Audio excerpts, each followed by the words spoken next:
Buat kita, gereja dimanapun berada, jangan pernah menyalahkan lingkungan. Jangan pernah menyalahkan lingkungan sekitar kita. Karena kita itu ibaratnya domba yang diutus ke tengah serigala. Sehingga tidak heran kalau ada banyak tantangan. Kalau kita membaca atau menyaksikan video tadi, bahwa Injil susah masuk. Kalau Injil sulit masuk, pasti kejahatan itu semakin meningkat. Kenapa? Kita percaya Roma 1 ya ayat 16 sampai 17 bahwa Injil adalah sebuah kekuatan Allah. Yang apa? Yang menyelamatkan kita. Karena hanya Injil, good news itulah yang membuat orang itu bisa berubah. Preman akan selamanya jadi preman, penjahat akan selamanya jadi penjahat, perampok akan selamanya jadi perampok kalau dia tidak pernah mengenal Injil. Nah, bagaimana caranya mereka mengenal Injil? Kalau tidak ada yang memberitakannya. Bagaimana mereka memberitakannya? Kalau tidak ada yang memutus. Makanya waktunya gereja Tuhan bersatu untuk apa? Membangkitkan orang-orang untuk diutus menjadi misionaris, menjadi penginjil, agar banyak jiwa diselamatkan. Dan bagaimana kita bisa memenangkan sebuah daerah? Kalau misalkan Ibu Enike diutus di daerah Gisik, saya percaya pasti Tuhan akan lakukan sesuatu yang dahsyat dan luar biasa. Bahwa ketika Ibu Enike datang, dengan sebelum datang ada satu perubahan dan terobosan yang luar biasa. Kenapa? Karena ada power of Holy Spirit yang menyertainya. Alma-alma bisa berubah, saya percaya. Gisik, Jawa Timur, Surabaya pasti bisa berubah, dan bahkan seluruh Indonesia. Itu tergantung dari siapa? Tergantung dari orang-orang yang bekerja bersama dengan Tuhan. Karena banyak orang yang tidak peduli dengan lingkungan. Lingkungan mau apa, nggak peduli. Mau ada pemabuk, ada perampok, ada pembunuhan, nggak peduli. Yang penting gereja itu aman. Comfort zone, itulah yang Tuhan tidak suka. Yang justru kalau kita berada dalam comfort zone, gereja itu harus tanda tanya, apakah gereja itu berkenan di hati Tuhan atau tidak. Justru gereja yang ketika kehadiran gereja itu ada sebuah konflik, berarti Tuhan akan lakukan sesuatu yang luar biasa. Bagaimana caranya kita meresponi daripada sebuah peristiwa yang terjadi. Justru gereja kalau adem ayem, tanda tanya. Kan sekarang kebanyakan gereja malah ya kan banyak buat gereja, tapi ternyata banyak anggota-anggota gereja lain yang bergabung ke situ kan, bukan jiwa baru, ya kan? Karena apa?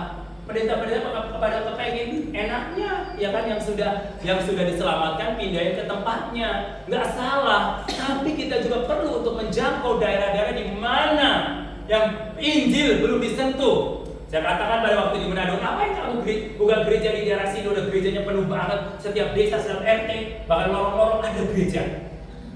Bahkan ada satu gereja yang pendetanya sampai 40, bayangin. Nunggu jadwal pelayanan khotbah di mimbar itu berapa? Setahun, hampir berapa bulan itu baru kebagian. Ya kan? Padahal banyak ladang yang perlu kita jangkau. Nah, makanya saudara yang saya bilang, ladang itu sudah menguning. Dari kapan ladang itu menguning? Dari 2000 tahun yang lalu. Tapi penuai itu sedikit. Dikirim banyak penuai, tapi maunya penuainya yang sudah ada. Saudaraku, itu terlalu mudah. Makanya kita membangun. Makanya saya bangga banget di tengah-tengah ini ada sebuah gereja. Dan disinilah nanti akan terjadi sebuah transformasi. Gisik mentransformasi. Gereja Gerakan Pentakosta Galilea mentransformasi Gisik. Amin. Amin. Ya, saudara-saudara yang disayang Tuhan, we pray, kita berdoa dengan kasih dan di dalam action. Jadi artinya gini loh, saudara, supaya lengkap. Bukan hanya berdoa saja, tapi berdoa juga harus ada kasih. Banyak orang yang berdoa tapi tidak memiliki kasih, hanya berdoa secara rutinitas, tapi tidak ada kasih. Tetap apa? Berdoa tapi punya kepahitan, berdoa tapi punya permusuhan. Jadi tidak ada love di dalam hidupnya. Terus kemudian action berarti ada tindakan. Setelah kita berdoa di dalam kasih, kita harus ada tindakan yang kita harus lakukan. Karena apa? Allah menciptakan saya dan saudara untuk bertindak, melakukan sesuatu yang Tuhan percayakan dalam hidup kita. Dan Tuhan juga gak suka dengan orang-orang yang malas, hanya duduk diam menunggu. Tidak, saudaraku, tapi kita bekerja. Siapa yang bekerja dulu? Tuhan dulu atau kita? Kita dulu. Kalau semuanya Tuhan enak banget, nangkap ikan Tuhan, menjala ikan Tuhan, kita duduk manis, Tuhan yang kirim. Artinya Tuhan yang suruh datang ikan-ikan ke tempat kita. No.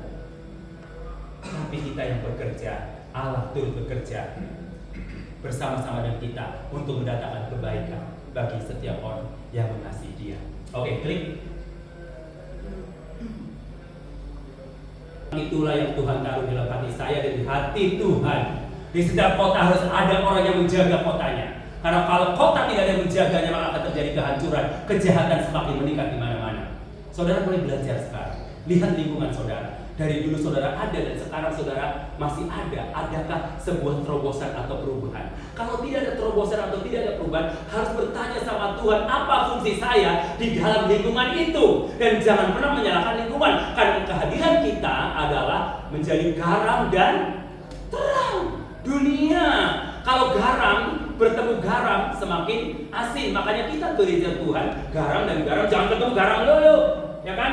Kalau garam ketemu garam, keasinan darah tinggi. Makanya banyak gereja yang ribut karena garam ketemu garam terus, nggak mau eksodus, nggak mau keluar untuk memberitakan kabar baik. Maunya di conversion, ya kumpul-kumpul, tapi orang Kristen semua, nggak pernah menjadi garam itu berfungsi di tengah yang hambar.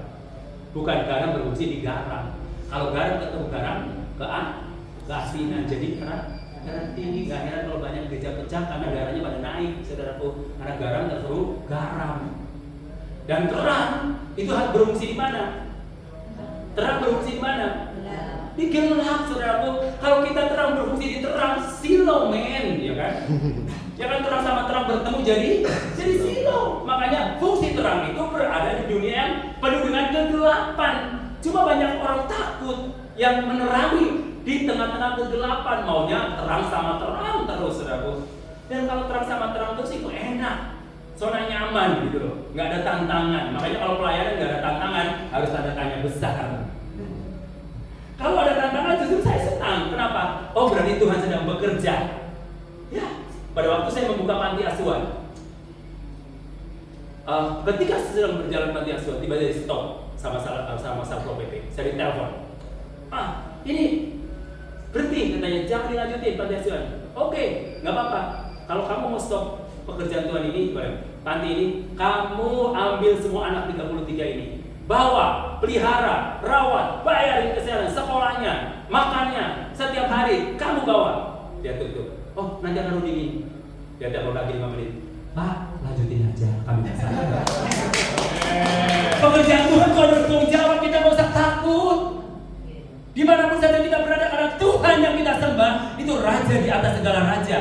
Bukan main, raja di atas segala raja. Kita punya Presiden Jokowi, masih ada yang lebih atas dari Jokowi, yaitu Yesus Kristus.